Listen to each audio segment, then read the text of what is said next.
All right, we're going to need a show of hands right here off the top. I don't know, Darren. Already you're suspect number one. You said show our hands. I'll let you know where we're going with this on Cardinals I have Underground. no weapons on me, Paul. Brought to you by Pacific Office Automation. This may or may not serve as your testimony since it's on video. This may or may not necessitate further questioning. Earlier today when I walked into the break room, and here's where the show of hands comes in, who enjoys some of the infused water, the flavored water? Watermelon, raspberry, tangerine. I enjoy what my mom likes to call spa water. Spa water. I don't enjoy all the flavors we have at our disposal at all times. So I'm here. Picky? You're picky? I'm not picky. I was expecting a yes or no answer, but we got... Yes, I enjoy the spa water. Okay. I mentioned that because I walked into the break room, and the spa water was flowing like the Exxon Valdez. Someone left the little valve open, and it was just pouring on. How do you walk away knowing that? I don't know. And that's what I'm trying to figure out. Wait, did you clean it up or we walked out? Which one of you enjoys the spa water? And maybe now you know it's not me. Was so excited to imbibe said spa water, they just left it flowing and walked away, and it was all over the floor. Did you clean and you, it up? of course, went in and turned it off. Turned it off, and it was... It was sizable, like I said, a little beyond just a few paper towels, so I called in the experts. Okay. You called in the experts. That's good. I outsourced it. Do what I do best. I just passed the baton on that one. But hopefully I'll get as much 911 everyone. I'll get as much info and analysis and opinion out of you two as was coming out of the spa water container earlier today. So just free flowing, and that's my goal here. That's what we do here on Cardinals Underground, presented by Pacific Office Automation. Thanks for paying attention. That was already said. As we continue here, Darren Urban, Pauly Podcast, Dani Sureck. Darren soon to go on vacation, so I guess it's an all-out battle royale between me and Dani to see who's the captain of this ship starting next week. We'll have to find that out. Maybe we'll know by the end of this Royal month. Rumble.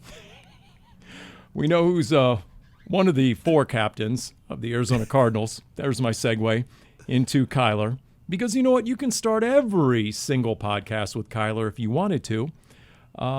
This time of year, you see Kyler on all sorts of different lists. Do you not? Over the last 2-3 months? You're the one who's finding all the lists, Paul. He's on every single list you could imagine.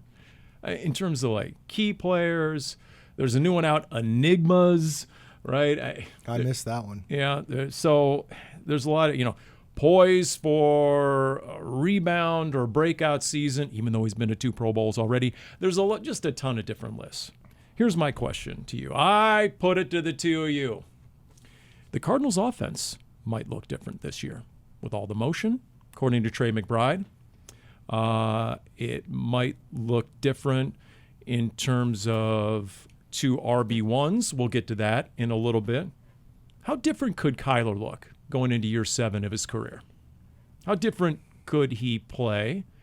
For example, Drew Petzing and Kyler talking about, on the move more, out of the pocket, whether it's organic or by design, trying to stress a defense a little more.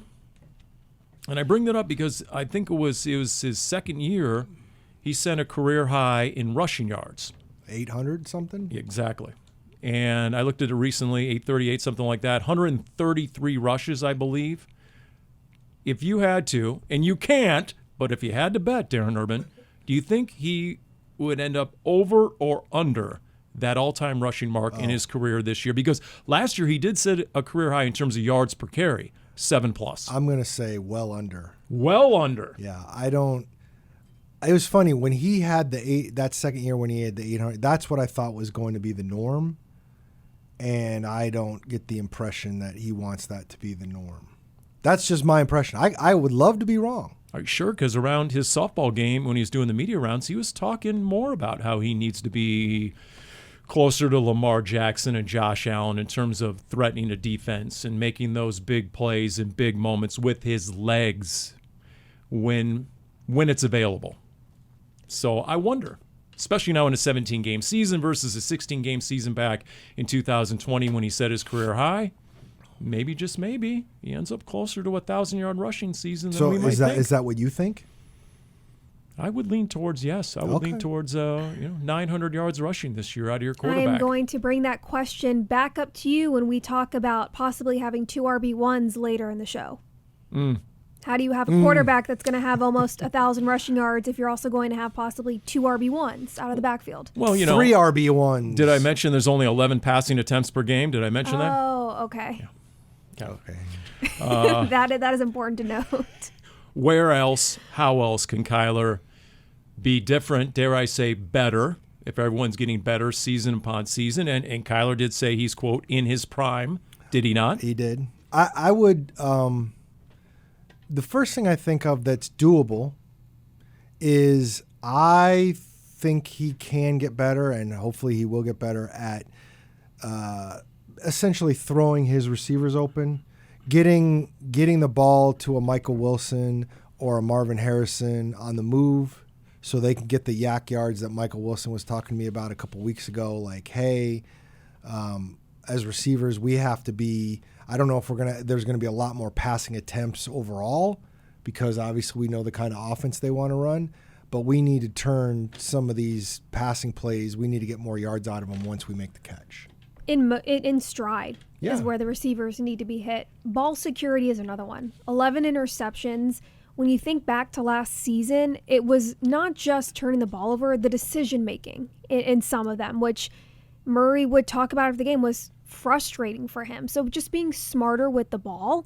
And then that deep pass, which we have seen from him throughout his career, the last year or so, it's been a drop off. And that's a whole bunch of things coming together of the timing, the protection, the routes being run, the defender, all of those things coming into play together.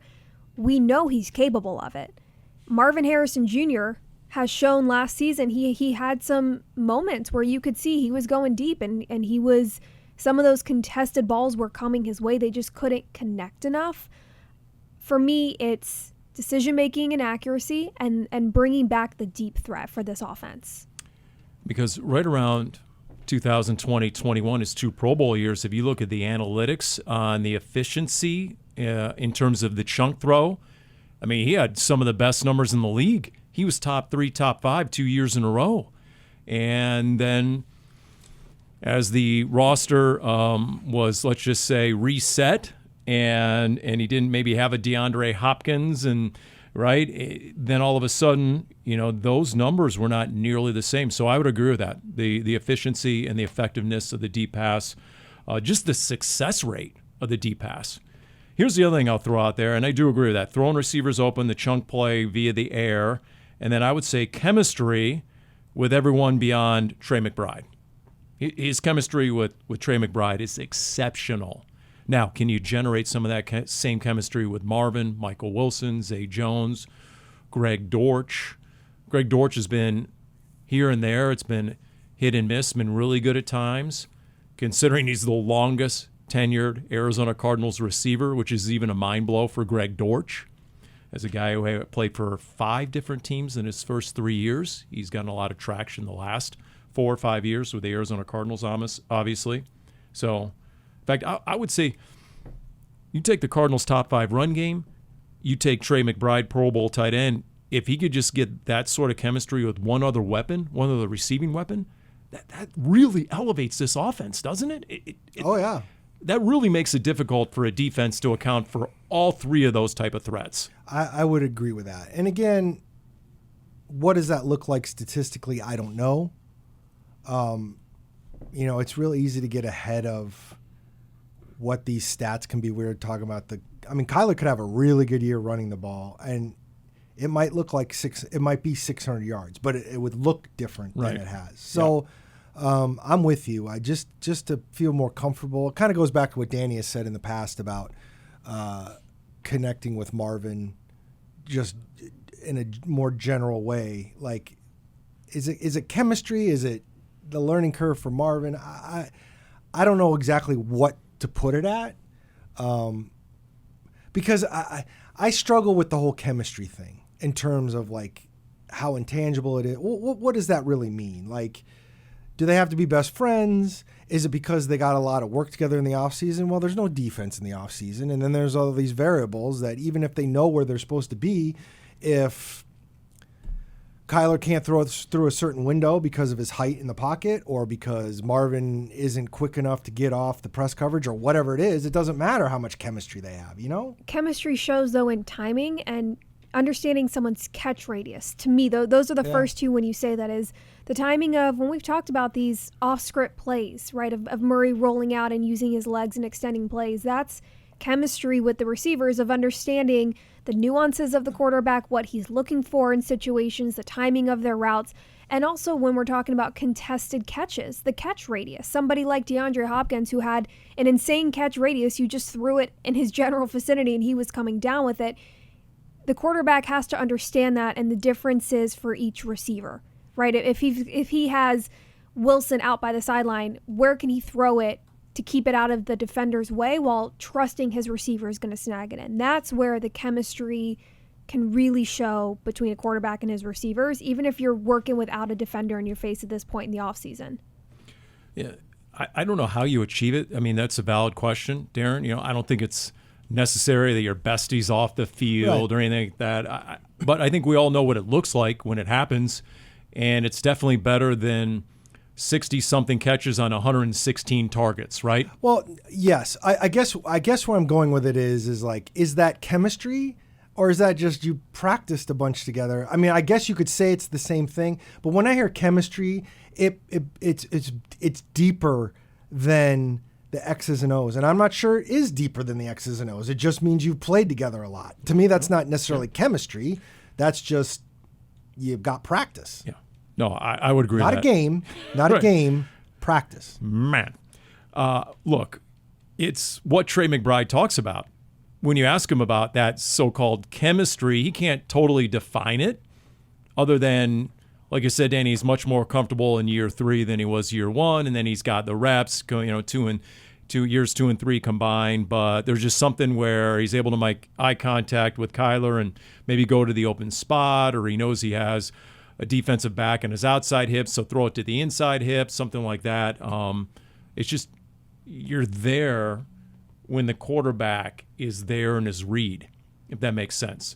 You can be open, but if Kyler has his eyes elsewhere, it's not doing any good. You have to be in sync with your quarterback when he's ready to throw it your way. And it seems like Trey McBride is excellent at that, especially in key moments. But as far as the RB1s go, okay. By the way, I did not realize that Trey Benson is still 22 years of age. Now, before camp, he'll turn 23. But he is still really young. He only played 2 full years, really, because of injury, I presume, yes, it was injuries. of college ball. So he was pretty honest with the media when he said, you know what, a lot of the beginning of my rookie year in 2024, I was, quote, more panicky and more anxious, and my mind was racing. Because like Which, a lot of for a guy who doesn't say long sentences, that was a pretty strong quote. It was pretty revealing. Yeah. And, it sort of shows, okay, you can be a big-time player, and you can have all the skills and the measurables, and you can come out of Florida State, but still when you get in an NFL locker room, you need to build your own confidence, prove to yourself that you belong. And it sounds like Trey Benson has done that. He says he's 7 pounds heavier than last year, but, quote, way more explosive. And considering the way he looked in his last 2 or 3 games before his season ended prematurely with the ankle injury, he was definitely looking a lot more like James Conner with every passing game, wasn't he? So that would seem to fit the identity and style of this run game really well. That was the whole idea in drafting Benson in the first place, is wanting to make sure you don't have a drop-off when Conner is not in the game and having similar runners. You have your third down back and Amari DiMercado. They brought in Benson so you can develop him and you can continue to have that run threat, that force, whoever is coming out of the backfield. And you saw that progression, a typical progression from a rookie running back throughout the year for Benson. Only played 13 games on his 63 carries, 291 yards. He had a touchdown. By adding in some muscle, having an offseason to train with James Conner, I'm expecting to see a jump from Benson. And I'm also expecting to see a jump in the number of carries he has, the opportunities, because if you've got 2 running backs that you trust and you can use in the same way, you might as well take a few snaps off of Conner's plate to keep him healthy in the long run. Dani's going to be telling James Conner he's getting fewer snaps. No, I am not. Let's make it clear. Because this is where this came from, was someone had asked in media at the press conference recently to head coach Jonathan Gannon about having 2 running backs between Benson and Conner, and his answer saying yes, and I think that's true. I don't think that means we're going to see a 50-50 split. No. Can you see the level and the trust between 2 players the way you would for a number 1 running back? Sure. It's not going to be, okay, we've got Connor playing. Okay, he hit a snap, just put in Benson. No, Connor is still going to carry the load. He's still going to set the tone. He's still going to lead this offense. They're going to be able to rely on Benson more than they did as a rookie, which makes sense. That's the natural progression. Although with you, Paul, if Kyler Murray's got 800, 1,000 rushing yards, I don't know how they're splitting it. I know. Yeah, there's probably not a lot of carries left for James Conner. I'm sorry, because Kyler's going to be out. running the ball like it's Oklahoma. Okay, here's the question I put to Wolf. 2 RB1s, will you see both running backs on the field at the same time? Who's in favor of split backs behind Kyler Murray under center? Who's thinking, you know what, let's throw both those guys out there at the same time. We know how James Conner can catch it. How many ridiculous one-handed catches has he had over the years? And if, you know what, he ends up in sort of a pseudo H-back tight end role, and he's out in a number of routes, and you're using him as a receiver and out of the backfield more, I could see that as an evolution of this offense, easily putting those guys out there at the same time. I would love to see that more often. I don't want to see it a lot, I don't think, but I like the idea of that being an option, especially if you've got third and manageable and you got McBride and Harrison and Wilson, and then you have these 2 guys in the backfield on 3rd and 4. That's a tough cover. And it keeps the defense honest, doesn't it? All right, who's getting the ball? Mm-hmm. And, by the way, Trey Benson ran a 4.3 something at the combine. Can our linebacker keep up with Trey Benson? Do we need to put a safety or a DB on Trey Benson? Now we got matchup issues, and if we're light in the box because we have to match up against Trey Benson because he's ultra quick, now we're just going to cram it vertical. We're going to go right at that extra DB in the box because you had to pull out a linebacker. I just think there's a lot of intriguing aspects of that. And then you have 230-pound James Conner, and if you believe the math on Trey Benson, he's 223, 225. If you take last year's weight and you add 7 pounds. So now all of a sudden in the second half, you talk about wearing down a defense. I mean, guys are like, oh, man. Okay, now we got 2 running backs coming at us like freight trains. I could see, like, the road wins 2 years ago at Philly where they wore down the defense, at Pittsburgh where they wore down the Steelers' defense, and James Conner was central to that. Now I wonder if it's a 1-2 punch, wearing down a defense. That's the best way to do it, right? If you have a couple of guys that you're confident in doing it. And I do want to see, when we talk about the snaps, okay, are you playing them together? Are you bringing Connor off the field? What happens on, like, is Benson a guy that can play some third downs? Are you confident in his pass protection if you need it? Or is Amari DiMercato still in the mix? Like, it'll be interesting to see how that all plays out.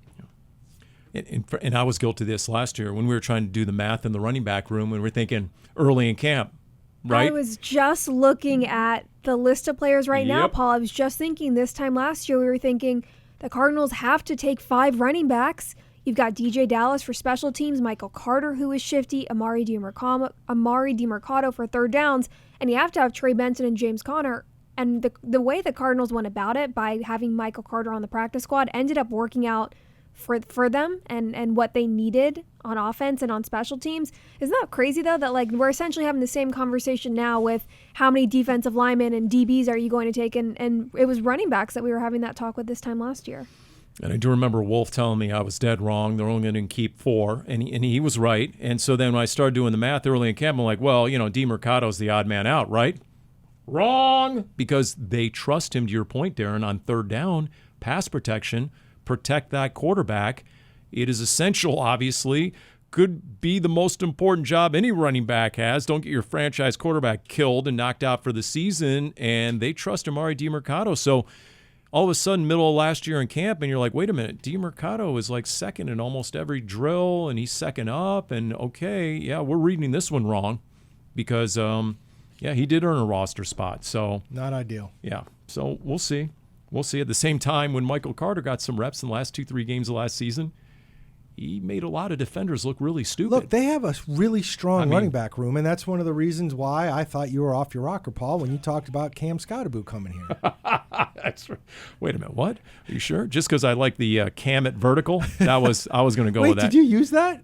I don't remember you breaking that. Did he break that out? I broke it out. And by the way, Wolf already ripped it off on his radio show. I'll just tell you that right now. It's cool. Darren says all this, but he already has a giant Scottaboo jersey hanging in his office at home. That's right.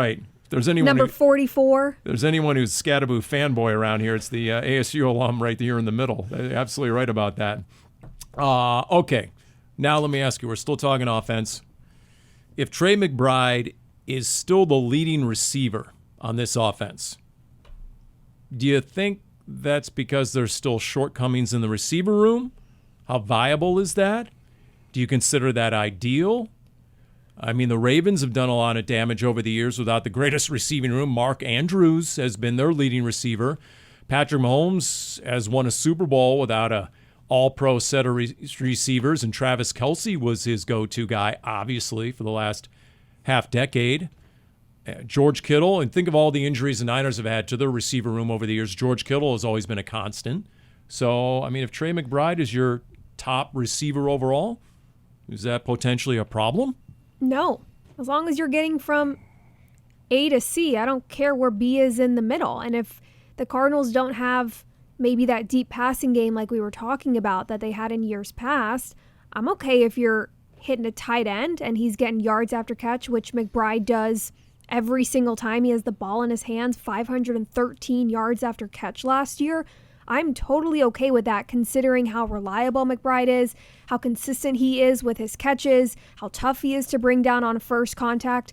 You want to be able to rely on your wide receivers, especially Harrison, your wide receiver 1, 4th overall pick. You have to have both.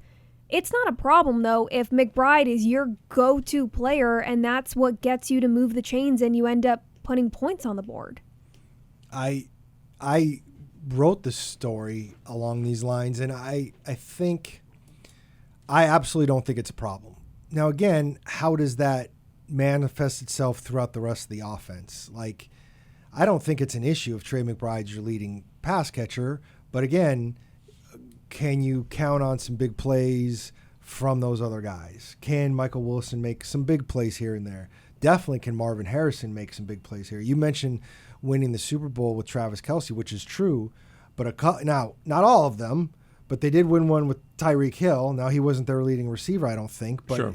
Obviously that was a game changer. Mm-hmm. So you wanna be able to move around, but I've never, if Trey McBride's going to play at this level, I think you're just fine. I mean, we're not talking about Freddie Jones being your leading tight end receiver. But and as much as we joke about it, they have to figure out how to get him more touchdown catches, right? That can't happen. Trey, that can't happen. Again, there's no way the Cardinals make the playoffs and Trey McBride only has 2 touchdown catches. I would generally agree, although the Cardinals were like top 5 in the league in terms of touchdowns on goal to go. Now, that's not red zone. There's a difference there, so you got to be able to get. But when I think of goal to go situations, that's when you're looking for your tight end in the pass game a lot of times, and they did just fine. So, where's that disconnect? Obviously, I feel like, yeah, you would definitely want to get another touchdown. I mean, let's face it. What's the greatest Trey McBride and potential touchdown pass memory of last year? It's not of the touchdown. It's the trying to go to him in the end zone and having to be picked off against the Rams. The deflection off the helmet week 17 at the goal line. Come on, man. Yeah. By the way, Kyler's record year rushing, just to let you guys know, he had 11 rushing touchdowns. He was dangerous in 2020. Yeah, he was pretty dangerous that year. I mean, you find some of the best teams in the red zone, and you'll find some of the best teams in the NFL. So if you can figure out a way to unlock Trey McBride a little bit more in the red zone and get him more touchdowns. Yeah, apparently the 10 to 20-yard range is where they need to up their game. Yeah. And if Kyler can keep a defense honest, and you know what? Okay, maybe he doesn't run for 900 yards, Calvisi, but if he can get in the end zone a little bit more with his legs, I think that's where this offense could take a huge step forward, and that's something they haven't done really since that Pro Bowl season of 2020. So I'm serious because, look, when he was drafted, Kyler Murray, that's one of the things you heard from coaches on both sides of the ball. He's going to be such a weapon with his 4.3 in the red zone. He's going to be able to outrace defenders to the pylon, and that's something that's going to really keep defensive coordinators up all week leading up to game day. So, you know what? at least I know I'm more in favor of seeing that with more regularity. Absolutely. Think of San Francisco last season, week 4, when he called the touchdown. He was barely 5 yards off line of scrimmage. Is what, a 45-yard rushing touchdown in the heat. He still has that. This is not something where, okay, we saw this from Murray his first 2 years in the league. It's dropped off. It's tapered off after his knee injury. Not the case. It's just a matter of having that more in this offense, having it in the game plan a little bit more. Just the mention of 111 degrees in Santa Clara last year in week 5, I need a break. So you know what, Dani? We're going to toss it to you. Dani, we'll segue to you. Getting cultured with Dani. It is not just directed at Paul. Am I the default uncultured Philistine around here? Yes. You got me very excited now. I am on social media and consume more pop culture than both of you combined. I think I'm being unfairly profiled, but go ahead. Let's go. Huge news came out this week. Huge. Joey Chestnut announced he is returning to the Nathan's famous 4th of July hot dog eating contest. He missed last year's due to a contract dispute. He's making his return. 2021, he ate 76 hot dogs and buns in 10 minutes, which set a world record. He's since broken it with 83 at a different event. No way. I hope that when they're editing this together for YouTube that we cut to Paul's face when Dani read that, because he got the biggest smile on his face. Do you guys watch that on the 4th Hell of July? no. I do. Absolutely, I watch it. First off, It's Joey gross. It is Chestnut, gross. the 408, San Jose's own Joey Chestnut. It is remarkable. I'm not exactly eating my July 4th barbecue after watching that event. It takes me a little while to mentally recover from watching Your that. hockey punk hamburgers? That's right. That's not funny, by the way. You know, okay, I might have burned a batch of burgers, but for the family to go into my office, grab an actual Coyotes hockey puck and put vulcanized rubber between a couple of hamburger buns and then put it on the plate in the kitchen to mock me, that's not funny. It hurt my feelings. It is very gross to watch, especially when they dunk the buns in the But I have to tune in. So Joey Chestnut will be there. That's Yay, good news. I Joey. did not know that. Appointment viewing. Here we go. Next on the list, supposedly, and I saw it on the internet, so it must be true, Pope Leo and Madonna are cousins. What? There is a historian who put in the New York Times, they are supposedly 9th cousins various times removed through a maternal ancestor born in the 1590s. And I saw this online because I saw a funny tweet that claimed that Pope Leo got the title, the job, from nepotism because Madonna wrote "Like a Prayer." That was clever. He is also supposedly cousins with Hillary Clinton, Justin Bieber, and Angelina Jolie. What? Okay. I saw it online, All right. Paul. It's true. Well, she's from Detroit. He's from Chicago. So, okay. And lastly, the Men's College World Series, the Arkansas pitcher Gage Wood threw a no-hitter against Murray State, 3rd pitcher in College World Series history to do so. However, Murray State does still have a leg up on Arkansas. In the Jello Shot Challenge at Rocco's Bar, the famous bar in Omaha where they keep a tally of people who buy Do you not know this? Jello shots for I've the heard teams of it, playing. okay. They have a whiteboard that when you buy a Jello shot for whatever team it is, they are constantly updating the numbers. Usually LSU dominates. LSU it has it in the bag. When I checked just before recording, they had like 17 or 18,000 Jello shots for them. In the bag, literally. Yes. Murray State is at number 2, Arkansas at 3. That's your update. You've been cultured. You're welcome. Can I have an additional culture? Did you see this about I don't know this. Angel Reese? I did. I almost included this. I got to throw this out there. So Angel Reese, WNBA player who is kind of infamous for getting lots of double-doubles, points and rebounds, but part of the reason she gets double-doubles is because she's not a very good shooter.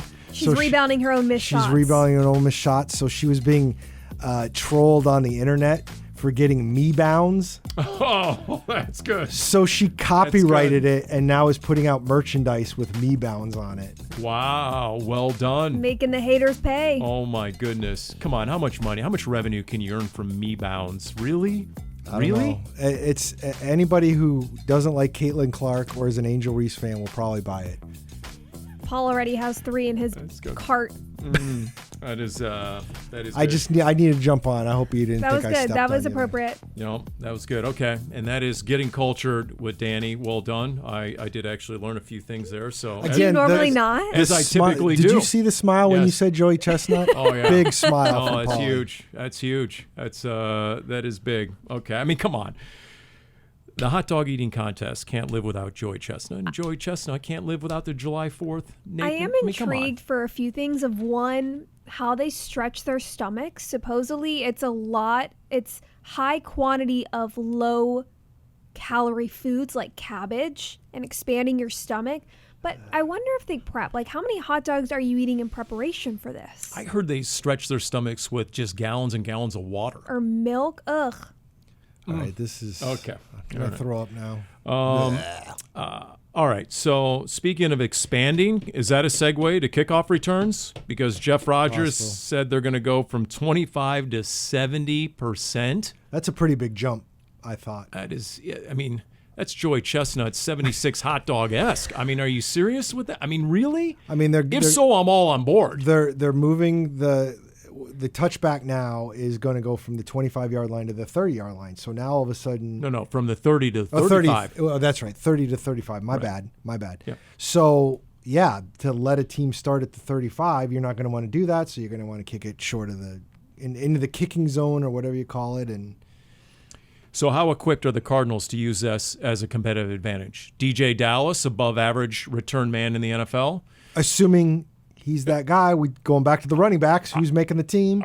Just saying. I mean, DJ Dallas is on every single special team. I would think he's going to be I here. mean, he is such a nuisance. Him and Joey Blunt on special teams.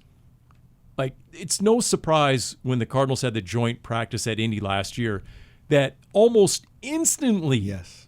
he was at the middle of a fulcrum. He's the fulcrum point of, just everyone wanted a piece of DJ Dallas. Makes sense why when Dallas signed last offseason, special teams coordinator Jeff Rogers said that he was glad to no longer be tackling Dallas, who was with Seattle previously. He is the ultimate irritant. He's a brick. Yeah. Like, he's tough to bring down. And he took it to the house on the dynamic kickoff in Buffalo week 1 last year. Anybody remember Weeble Wobbles? Remember Yes. those? Yeah. Oh, yeah. I Had mean, a lot of those. I mean, don't tell DJ Dallas I said that, but he sort of has that body type. He sort of plays that way. Weebles wobble, but they don't fall down, Paul. Harumph. There we go. That's a ding. Greg Dortch would be in the mix to be a return man. Trey Benson, I would presume, could be a return man. Am I missing anyone else? Anyone else could be a Xavier Weaver, maybe in a pinch. I don't know. Presuming he's on the team. I mean, look, there are 28 draft picks right now on this team. Every single draft pick that Monty Ossenfort has made in 3 years is currently on this roster. No longer is a GM getting rid of somebody else's draft picks. Now this year, come late August, you get to 53. Guess what? This is going to be your own blood, sweat, and tears that's going to be hitting the waiver wire. Yes. And we said this last year. We expected a couple guys to get picked up. And I don't know if it happened. I'll be honest. I definitely think there's a chance this year. The other thing, too, is, like, are you going to be able to get a couple guys to the practice squad that you really want? And then are we going to have a Cam Thomas type trade where you're dealing a guy that you're going to cut and getting a 6th or 7th round pick out of it just to get something before you let him go?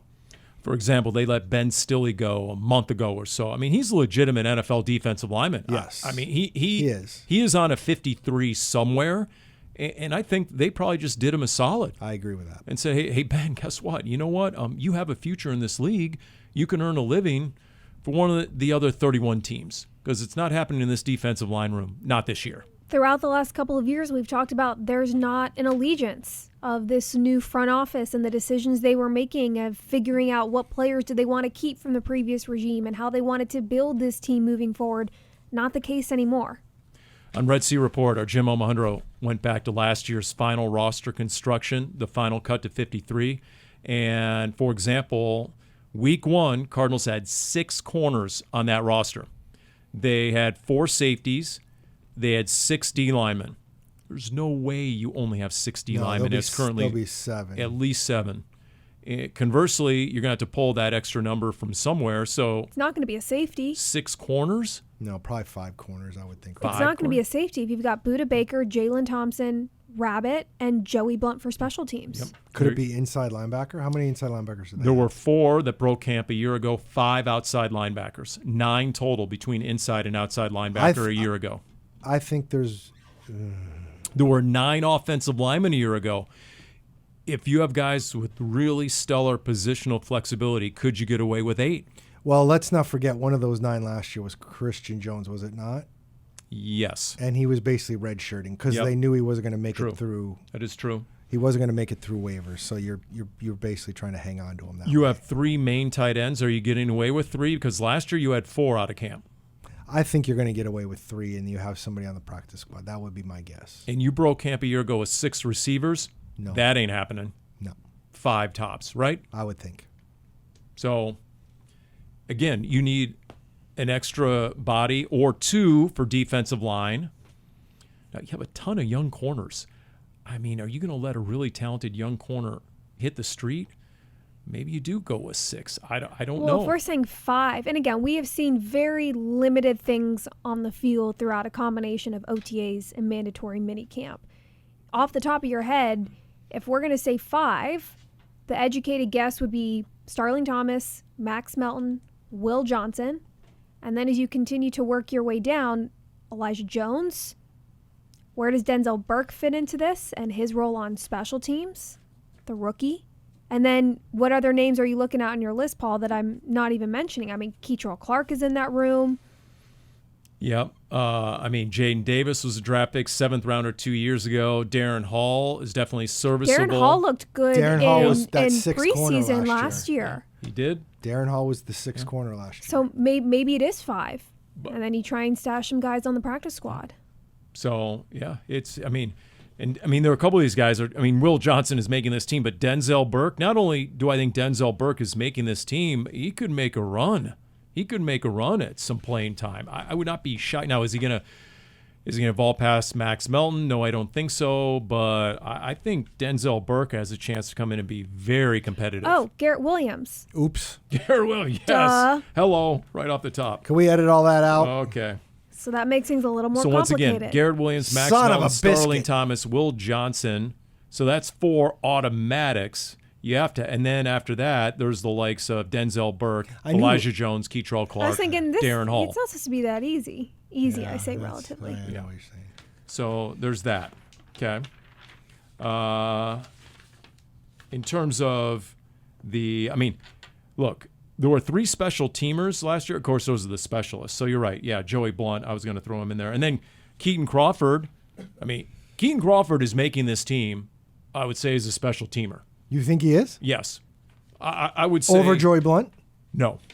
I think there's going to be DJ Dallas, Joey Blunt, Keaton Crawford. I think will make this team. So they're as keeping the 3, 5 The 3 guys are given to Jeff Rogers. So they're keeping 5 safeties. So that leaves us with 4 cornerbacks, You Paul. got to figure it out somewhere, Darren. That's all I'm saying. What were the Yeah, numbers you're for inside figuring it out with a linebacker? 58-man roster, Paul. I Wait, can't what- do everything. What were? Yes, you can. What were the numbers for inside linebacker again? 4. There were 4 a year ago. So your Okay. inside linebacker room right now: Mac Wilson Sr. Where are we here? Owen Papo, who, by the way, is a sleeper. We'll get to that on a later edition of Cardinals Underground. Michael Michael Walker. Walker, Keem Davis, Gaither, and then Cody Simon. So that's 5. So, hello. Yeah, we'll People see. aren't making this team, people. But once again, maybe my biggest takeaway from the offseason is Jonathan Gannon using the words more friction. And then in his final media session before breaking for the summer, he elaborated a little bit, said we want to get in pads a little bit more in a safe way, we have a little more contact, so more friction. Okay. I would say there's 2 sides of that. One, anything and everything you can do to be the most physical team you can possibly be, Jonathan Gannon wants to be that team. And there are more physical teams out there, as we learned last year when he went against the Lions, even the Redskins the Commanders defensive front. Come on. Holy cow. As I'm thinking 2 steps down the line and forgetting what I'm saying in the moment. So there's that. And then I think the other aspect of having a more competitive camp is so you can figure out who's making this team. True. It's not as easy as the last couple of years where there might have been 2 or 3 open positions tops.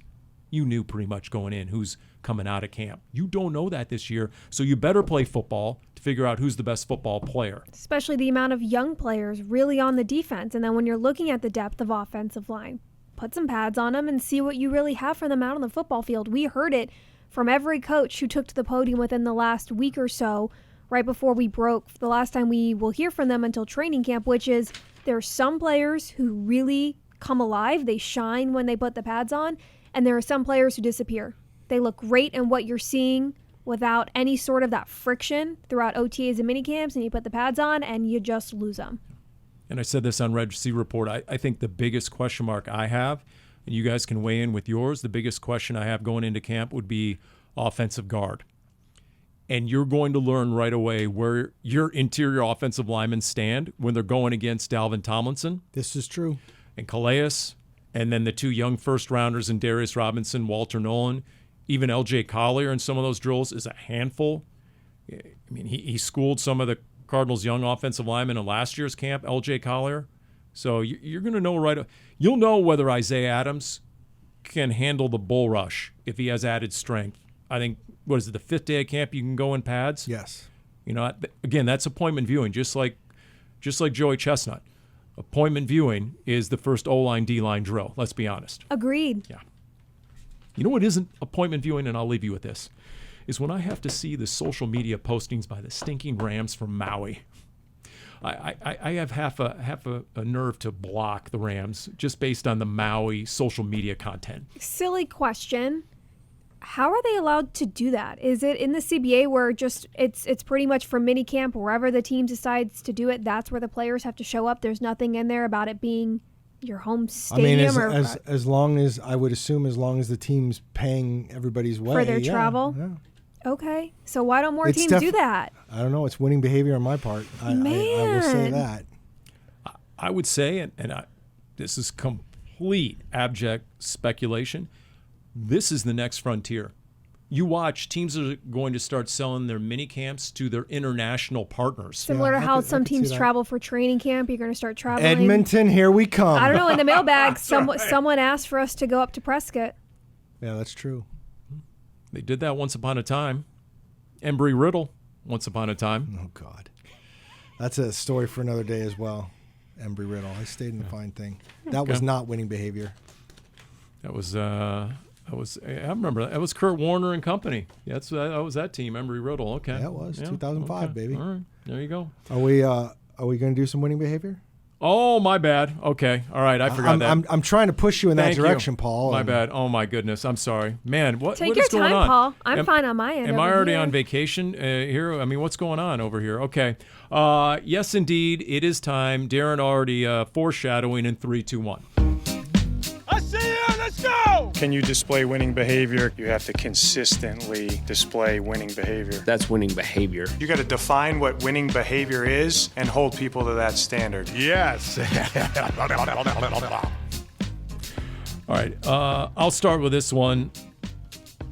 I think in this divided nation, can we all agree that we hate, and everybody hates photo radar? Do a show of hands. We start with a show of hands. How about we end with a show of hands? Okay. The what? You know who really hates it? Photo radar? You know what photo radar is, don't you? Why are you making me feel bad? What are we talking about? Do they not have photo radar in Dallas? Are you talking about like a red light camera? Yes. Oh, okay. Sure. I've never heard it called that before. Red light cameras. Well, but you can also have it for speeding. Okay, sure. I've just never heard it called that before. Dani is such a law-abiding motorist. She hasn't noticed Tempe putting in about umpteen more photo radar and red light cameras everywhere. Given the drivers in Arizona, I am actually in favor of more. Because everyone in Arizona thinks that yellow means speed up and red means speed up even faster and let me make this turn and cut off everyone who has a green light waiting on me. Not winning behavior, Dani says. Yeah. Well, when you're the producer of Top Gear, one of the most well-known and famous automotive shows, if you don't know, just go ahead and search it up. Anyway, he's the producer, and he got his license suspended, wait for it, for driving 24 miles per hour in a 20-mile-per-hour zone. Let's just say in the UK, brutal. there's zero tolerance. So that was on. He got that was a camera. That wasn't a cop. It was a camera, and the camera was set to like 20 miles per hour. Like if you hit 21, that's ridiculous. You're getting flagged. And because it was his fourth moving violation in less than 2 years, automatic suspension of said license. So, I did just learn. I didn't realize when you're driving. I've really only seen these mostly in like Scottsdale, Paradise Valley area. For me, like in Texas, it was just the red light cameras at an intersection. That's where you saw them. But I guess here in Arizona, they have it where it's like propped up almost on like wheels, kind of just like telling you the speed limit. And I guess they have cameras in those. Yeah.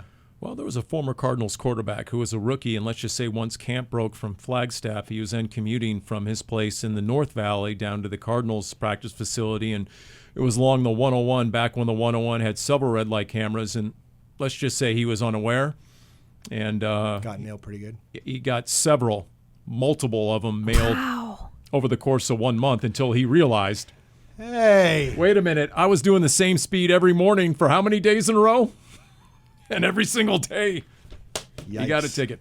All right, what else do we have in the winning behavior?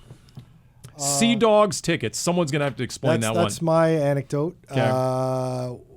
The wife and I are talking about taking a couple days going to Portland sooner rather than later before we get to the season. And she said, hey, let's go to a minor league baseball game. So she looked up the Portland Sea Dogs, and she was like looking it up, and I was she almost bought the tickets, but then we got kind of irritated because for some reason even if you buy tickets like right on like first row by the dugout, it's still general admission. Okay. High problem with that. So anyways, I'm sitting there and we're mulling whether we want to spend the money to go do this thing. And I'm like, so tell me who the Sea Dogs are an affiliate of. And she's like, the Red Sox. I'm like, okay, the Red Sox. Okay. Who do they play? Oh, it's the Yard Goats. Oh, the Yard, which I got very excited about. I wanted to see the Yard Goats. Sure, who doesn't? Where's the Yard Goats? Where do they play? That's Hartford. I'm like, that really is wild. Like you're first of all, I'm surprised the Red Sox have a team in Portland, and secondly, I'm surprised Hartford, some minor league team, is going to fly out to Portland to go do this. And it hit me like a ton of bricks, and I'm like, Chris, did you buy the tickets yet? No. What is this Portland, Oregon that this team plays in? I don't know. Let me look. It was Portland, Maine. Thank God she didn't buy the tickets. I would not have been able to make it.